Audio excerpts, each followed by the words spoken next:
It's the intensity of attachment to whatever that action was going on. The intensity of attachment to the doership or experiencership in that particular situation. It's not the vacuum that you're attached to. It's not the carpet that you're attached to. It's the whole idea that I am cleaning, and why should I do everything? Why is somebody else not doing it? Whatever that little story that went on, the attachment is to that story. You see what I'm saying? It's not the action per se, it's not what is happening in the surrounding per se. That little story will be the clue why I came out of it immediately or I got stuck into it for a long time. A very important thing to remind yourself, I am the witness. I am not this body that is the worker, if you're working at that time. I am the witness. I'm not this body that is interacting with the other family member. I'm not this family member only. Yeah, I'm not the mother, I'm not the father, I'm not the brother, I'm not the sister, I'm not the spouse, I'm not the son, I'm not the daughter. This recognition, when it becomes very strong, it's profound. It's profound. There is no more attaching to the story of this body. And then you will be able to see karmic flow brings in unpleasant also, but that unpleasant is a part of the script of this body. Yeah, for example, this body was given the role of a tragedy queen, and the tragedy queen has to perform certain actions, certain interactions which bring up a tragic situation. That is the role of this body in the scene. You're saying, no, this should not happen. Then it becomes a war between the I and the karmic flow. No, just accept it. Right now, the karmic flow is unpleasant. It's tragedy. It's sad. And so be it. I have got nothing to do with it.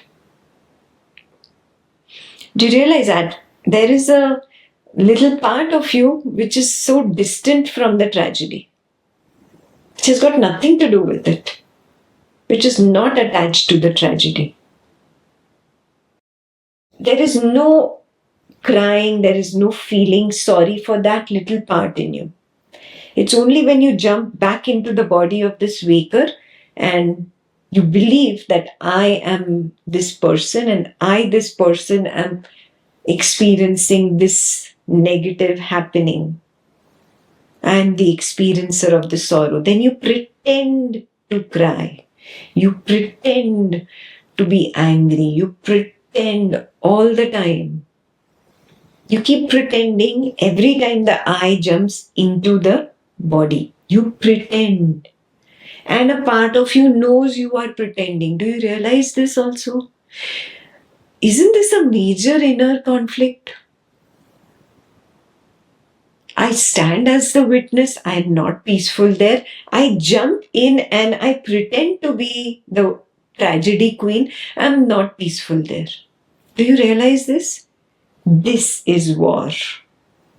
This is war. This is between the I-ness and the karmic flow. A war between them. Just hold on to that natural part in me that is anyway dispassionate.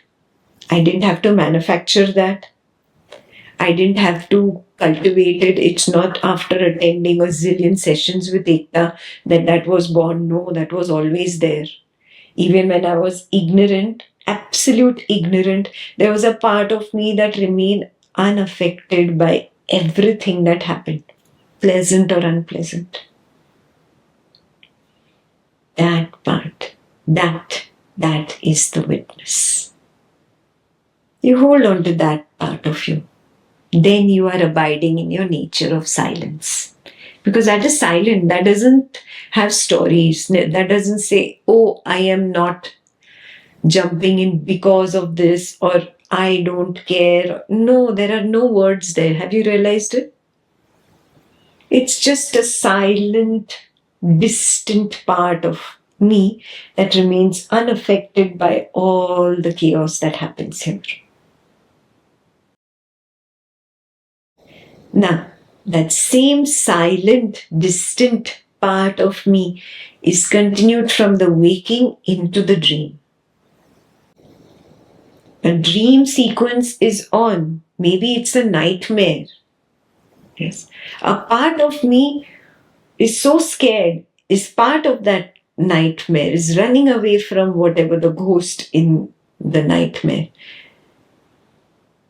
That part is so scared, so afraid that it makes the dream dissolve, and you come to the waker and you feel even the waker is afraid. But it is that same part that says, oh, it was a dream. You brush it aside and you go back to sleep and you forget it. However dramatic, however fearful you were 1 minute ago, it's all gone. You have held on to that. You hold on to that very naturally in the dream or at the end of the dream arising. That's all you have to do. You have to hold on to it in the waking. You bring that same lesson from the dream to the waking and hold on to it and see, this is nothing but a dream. This tragedy that is happening in front of me is nothing but a dream. And some excitement is going on in the family, some wonderful achievement, that is also a dream. You hold on to this part that is ever untouched. That is the meaning of your nature of silence. That peripheral observation field has this innate quality. It does not need to be cultivated. It does not need to be manufactured. It does not need to be worked upon, and I will attend a zillion sessions and then I will build it up. There is no building it. Who taught you to brush away your dream? Did mama teach you? Did your papa teach you? Nobody taught you. It is an innate, inherent part of my nature. I wake up from a dream and I brush it aside. So it's innate, inherent. Very important words. I have to just hold on to that and I recognize that. I recognize that in the face of tragedy also. But what is my problem? The I jumps in and says, I am going through this tragedy. And a part of me knows I am pretending. That again is the same part, huh? The one that is telling you you're pretending. Stop. Pull back to it. Listen to it. It's an inner mother training this child, this mischievous child who wants to pretend to be the tragedy queen or the tragedy king, whatever. So hold on to it. It's the most beautiful part of my nature.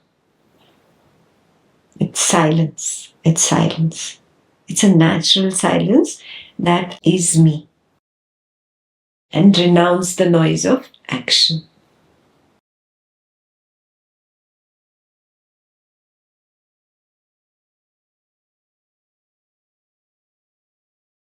There's no I at 100. There's no I. No. So it is the karmic flow, which is 100%. There is only the karmic flow that can be 100%. I can never be 100%. It's not possible.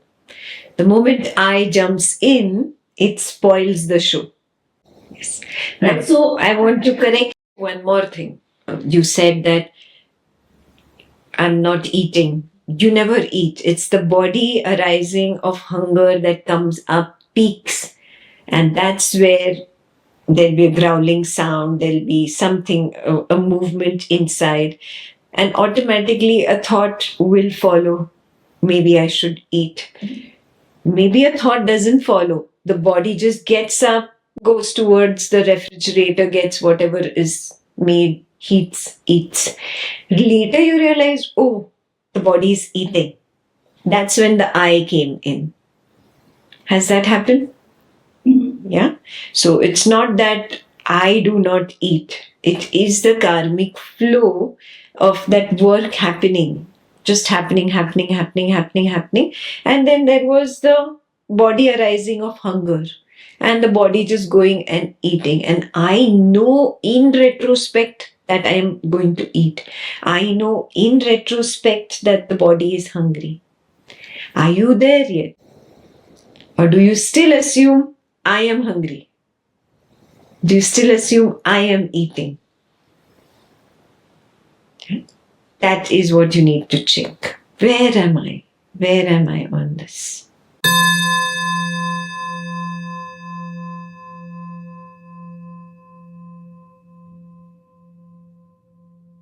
When there is no I, that is the witness.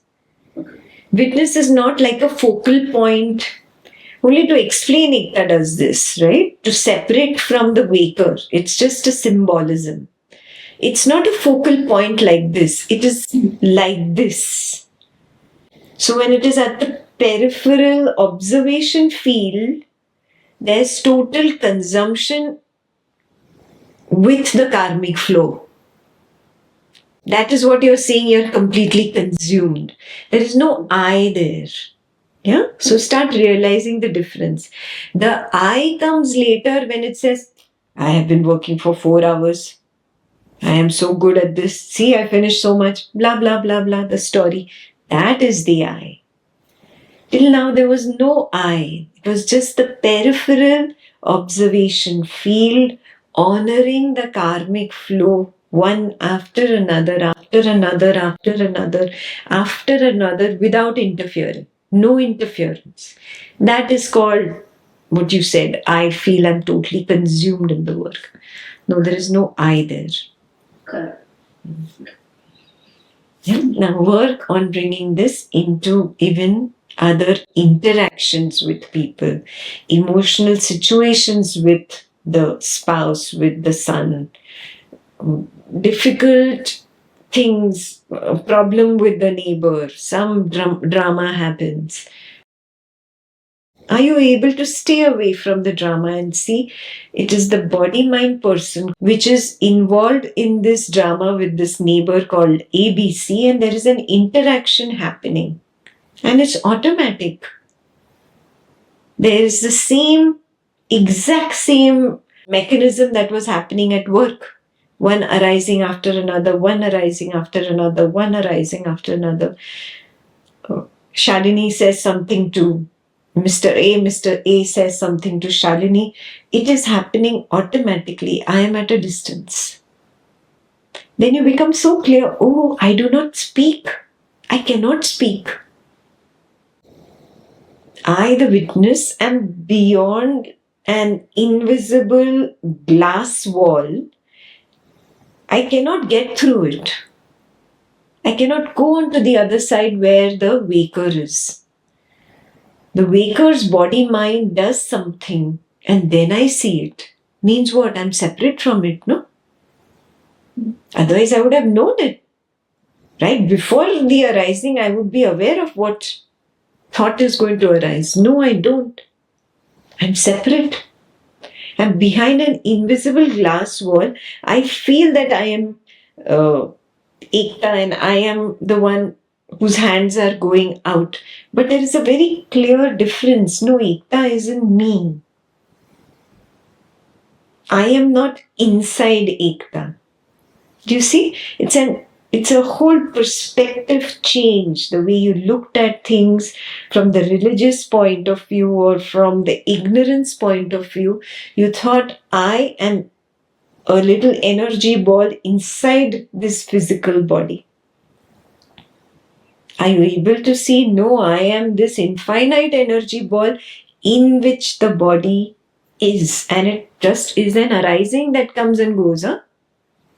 It's not even permanently there. Do you realize this? How many of you have seen this? That just comes and just goes? Yeah. Is it a clear understanding it's not permanently there? Put it down as homework. Do I recognize this or not yet? The body is not permanent. Yeah, it is not continuously there. Can I recognize this? When the karmic flow is just moving of its own accord and the witness maintains its stand, that is vichara. Yeah? And when the karmic flow comes up with something very attractive and the witness jumps in and says, I like this or I dislike this, that is vasana. Now understand, he himself, Sri Ram himself is saying, you drop all, renounce all kriyas, means renounce all lordships, because you are Paramatma. And those who walked on the path following Sri Ram, what did they do? They made him Paramatma. Yeah, he would have said, no, stop. I am not Lord Ram. I am Sri Ram. Yeah? I am Mr. Ram. I am not Lord Ram. He would have said that. And please take my idol off that mantelpiece. No, you're not supposed to worship me. You're supposed to look within. This is what Sri Ram would have said for verse 70.